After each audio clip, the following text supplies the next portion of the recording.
phantoms call in voices barely known to the world. The air is thick with the smell of dust and history. We are right at the cusp of what hides in the shadows. And yet, silence. It's that special time of day, and here we are once again, together in a place the past remembers.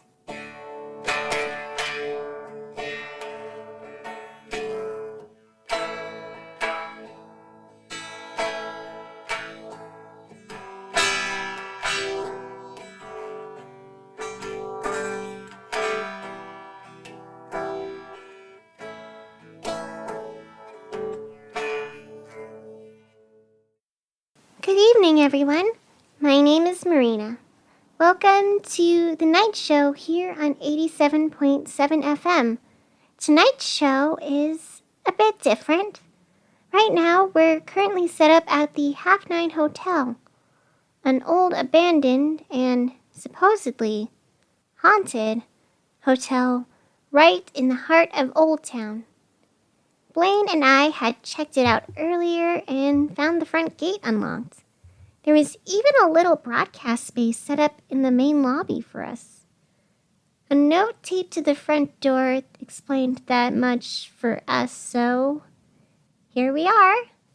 Is this questionable? Probably, but we scoped the scene and everything seems fine, so don't worry about it. Anyways, we're coming to you live from the lobby of the Half Nine Hotel.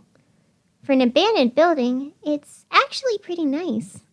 It's surprisingly clean in here and well lit too. The chandelier overhead still works, and there are plenty of neon pink and green lights seeping from unseen corners of the room. Should I be more concerned about that? Probably, but we don't have time for that. We have weather to go over. The wind howls like an ominous song. Something strange begins again. Here come the shadows of the Acheron. Hear the screams that are dead and gone. Hear of lives cut short in the end. The wind howls like an ominous song. A void-filled evening that goes on too long. No hope is found in this endless bend. Here come the shadows of the Acheron. Path is winding and very long. A lone, jagged peak of promise awaits at the end. The wind howls like an ominous song. Come take the plunge if you feel strong. Struggle against the jagged earth to ascend. Here come the shadows of the Acheron.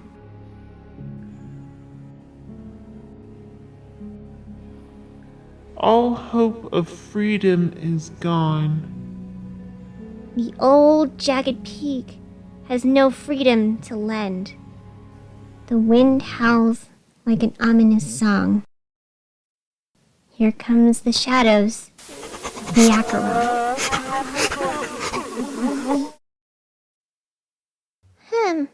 Not very informative as a weather report. So, expect darkness, I guess? Yeah, let's go with that.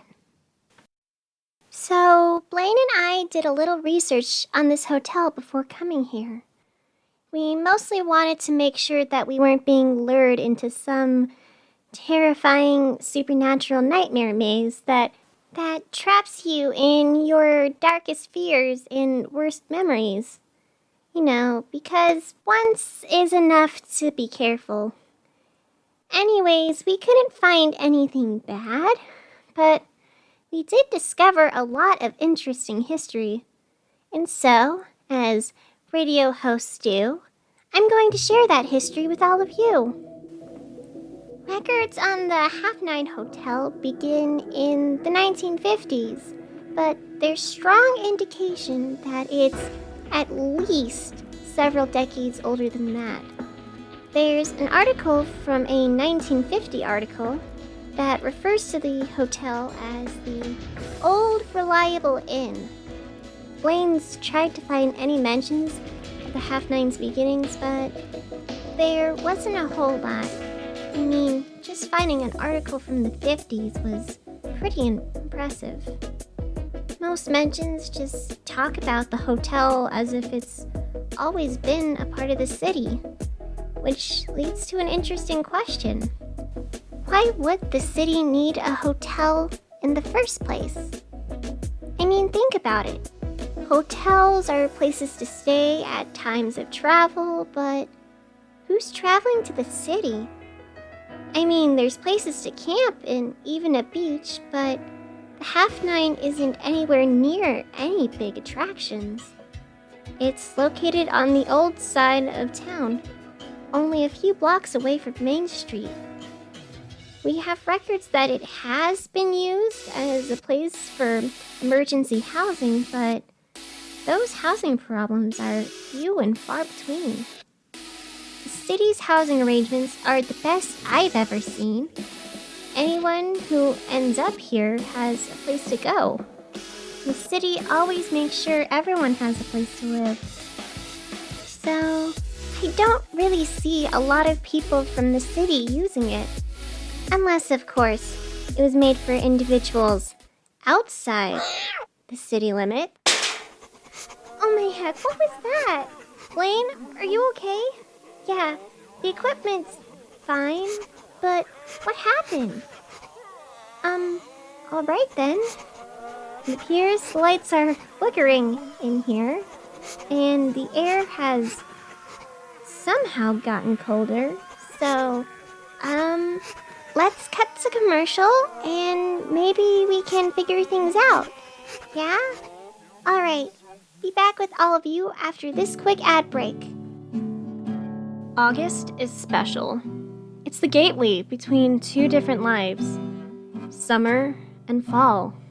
School and what we decide to call freedom. Because sure, you can do a lot in June or July, but you never really realize just how special that time is until you see the deadlines crawling behind. And then there's August, the last hurrah, the big reminder that things change. Nothing lasts forever, and so you gotta make it count. For 15 years, I've wasted my August.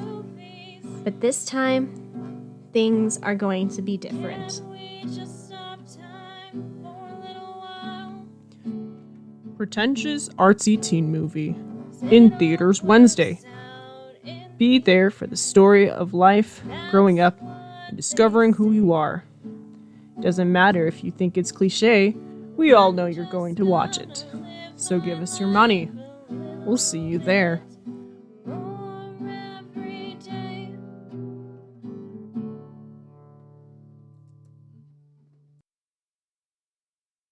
Blaine, I'm serious. Right there, over the front desk, written in bright, glowing letters. How are you not seeing this? It's basically neon. Anyways, oh, we're back. Welcome back, everyone. We're coming to you live from the Half Nine Hotel, one of the oldest and few hotels in the city. I'm here with my producer, Blaine, who apparently can't see a very large and ominous thing written on the wall. Now, I could be annoyed at them for that, but it seems like a waste of time. We have a show to do, so why don't I read it to you instead? It isn't super complicated. It's just a name. Clay Mallory. Blaine, are there any city records on anyone with that name? Wow, you pulled that up fast. Thanks. So, apparently, Clay Mallory was one of the former owners of the Half Nine Hotel. It appears that the Mallory family has a long history of running and managing this hotel, possibly since the beginning of the city. You know, whenever that was. Anyways, there seems to be a long line of Mallorys in charge of the hotel, with Clay overseeing it during something called the scattered period. This article that Blaine found doesn't have a lot of details, but it looks like at some point in the mid-70s, things were hectic in the city. Housing got messy, and a lot of people in the city, old and new, were scattered. From what I can tell, the hotel was mixed somewhere between a shelter and a hospital for the time. That's interesting. Especially since this scattered period matches up to where the library records stop. Can you dig any further into this, Blaine? I think we might be onto something. Yeah, in the meantime, we can move on to traffic or something. And the lights just went down. Let me just check the board. Okay, everything's still in order. We're still broadcasting, so... Hello out there? Are you all listening? This is Marina. I am coming to you live from a dark abyss of cold and lightless omens. It's fine. Blaine's going to go check on the power, and hopefully we can get the lights back up soon. In the meantime, I have a flashlight on my phone, and an interesting horoscope chart on my desk. Was this here before? Hey Blaine, was this chart here before? Oh, they're gone. Okay. So, I don't normally do horoscopes, but we don't really have anything else to do. So, let's take a look. It was a dark day on the plains. Clouds churned, thunder growled, and the smell of a fresh storm nipped on the horizon. I was resting in an old familiar chair by the fire, waiting for the sound of rain to trace across the window panes. It was a dark day on the plains, and he had come. First was the knock on the door, sharp and loud, like the snap of a tree limb from a paved path. I opened the door, and there he stood, smiling like a viper ready to strike. His suit was well tailored and black like a deep abyss. You could almost say he was a normal man, but his eyes were something else. Imagine darkness. Imagine the violent torrents of a dark, stormy sea, ripping ships to pieces and pulling lives apart to a cold, watery end. Imagine the bottom of a cave, pitch black, no light or hope of escape, buried underneath mountains of earth and fear. And that was the look of his eyes. It was a dark day on the plains. The man spoke with a cadence that ripped like claws through flesh and dynamite through stone. Chills ran through my body, and yet each word seemed to pull me closer and closer in. His words were hypnotic, and when it was clear that I was under the spell, he offered his hand. His pale skin was cold, yet firm. It was a dark day on the plains. Clouds churned, thunder growled. The smell of a fresh storm nipped on the horizon. It was the day that I closed my eyes, and the light never touched me again. What the? That's not... Now, I'm not much of an astrology person, but I'm pretty sure this isn't it. I don't know, maybe I'm wrong. Whatever case, I guess the stars have spoken. So, I hope you all got something out of it. So, Blaine's not back yet, and I'm a little worried. I mean, it's a big building. They could have gotten lost or hurt or, I don't know, haunted, but... Oh, hey, the lights are back on. Sure, they're a lot grayer and way bluer than I remember, but at least they're back. Looks like Blaine managed to get it working. So, it looks like we're gonna be fine. I'll just wait right here for them to come back, and in the meantime, let's see what else we can get through on my list. Let's see, we've done weather, horoscopes, for whatever reason, letters. Do we have some? Darian's still on recovery, but it looks like we remembered to grab some from the station. So, let's get through it.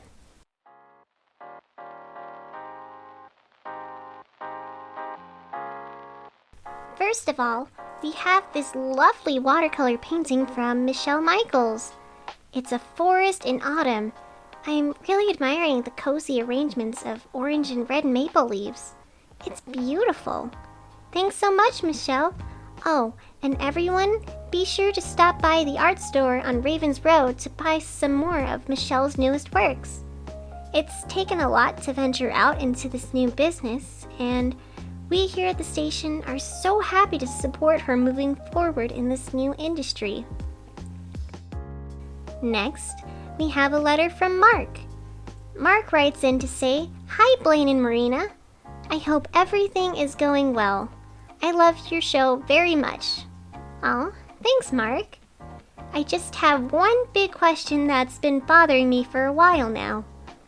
Where is Darian? Is he okay? I miss our little chaos goblin baby boy. When's he coming back? That's a great question, Mark. So after the last show I did with Jack, Darian, well, let's just say there was an incident. It left Darian really badly injured. We had to rush him to the vet and everything. He's starting to look a lot better though, so hopefully he should be back soon, once the doctors clear him to return to his usual scuttling. Just now that he will be a little scarred and lumpy, but he's still the same garbage bear we all know and love. Okay? Just be patient. He's healing. And finally, we have this. A tape with a note attached to the top. And conveniently, there was a tape recorder waiting for us when Blaine and I got here. Do I do it? It seems really suspicious, right? Yeah, last time I got one of these ominous notes, it didn't end well. Yeah, I'm just gonna put this aside for now and move on to something less questionable. Alright then, next we have a letter from Dr. Ophelia Requiem from the city's university. She's writing to tell us that her experiment is a success in all the worst ways. The doorway is open, but it is difficult to tell what lies on the other side. All we know is that it is dark and so very cold. It's too late for us to escape. We're so sorry. Yeah, let's go back to this tape. The note on top of it says, "A gift from one who came before." Totally not ominous at all. At least better than whatever is going on at the college. So, let's check in. I think I have the tape recorder right here, so let's just hope this thing is hooked up to the soundboard, because I don't know how to do this. Great, let's go.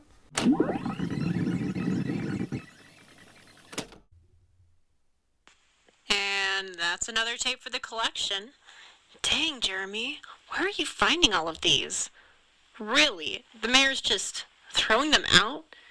That woman, she's just something else.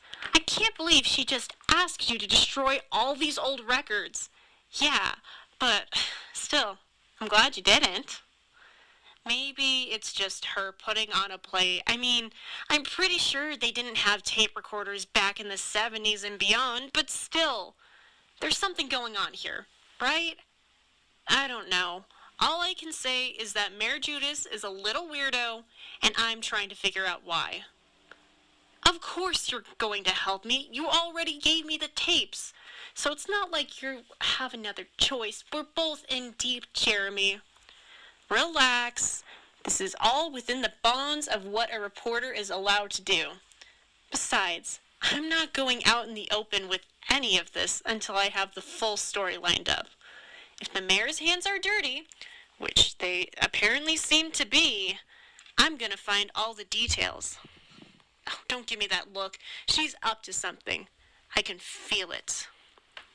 Look, all I'm saying is that something bad happened in 75. Something that really screwed over my family and a lot of other people. So, I'm not going to sit by and let the answers run away. Come on, Jeremy. We're doing this for your Pep, my family, my abuelo. Come on, and Dante. Whoever this guy is. Yeah, well, what's better than a mystery that's over 40 years in the making? Now stop being such a crybaby. We have some digging to do.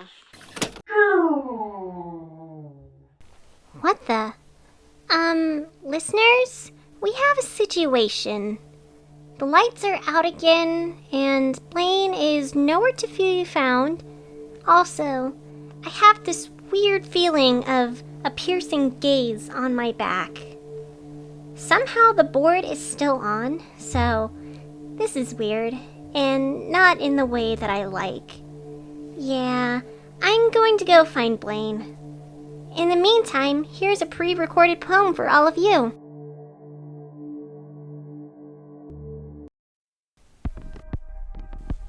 Pinpricks run against your skin. A chill is thick in the air. You try to keep your feelings in, for you're underneath its endless stare. A piercing gaze sees through your soul.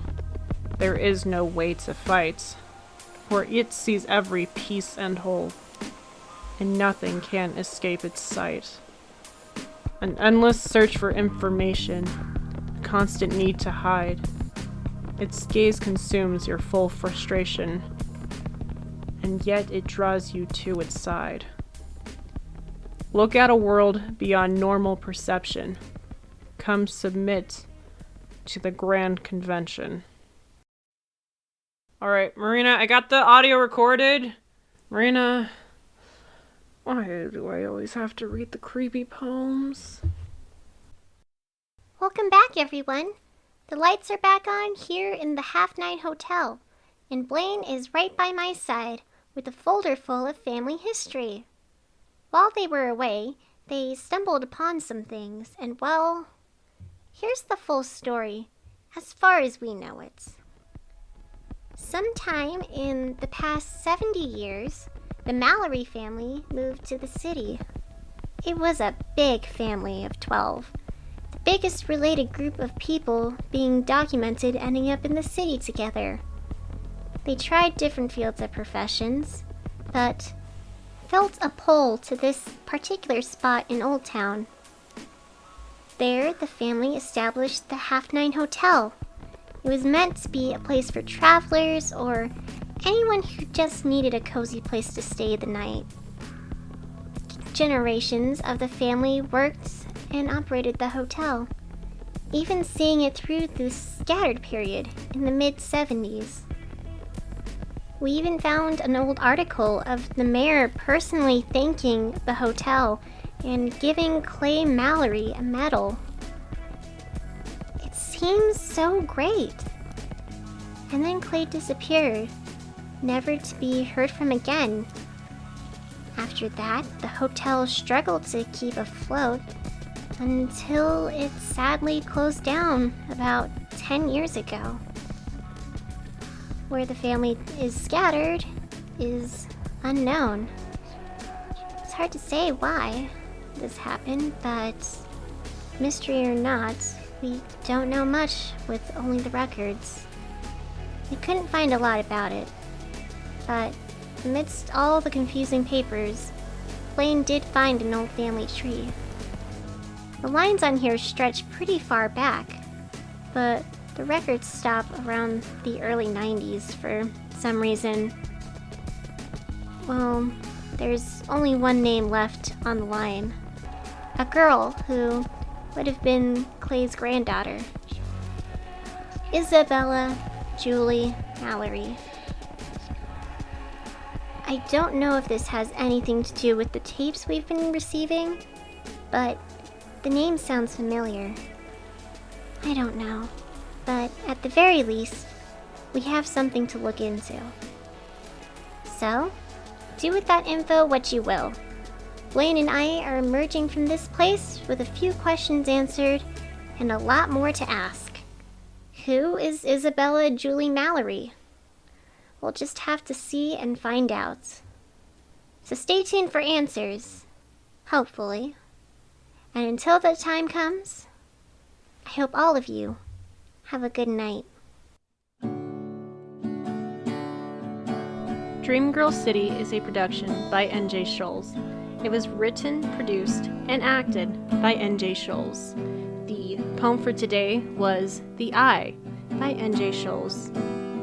Have questions? Have a poem you'd like us to read? Just want to say hello?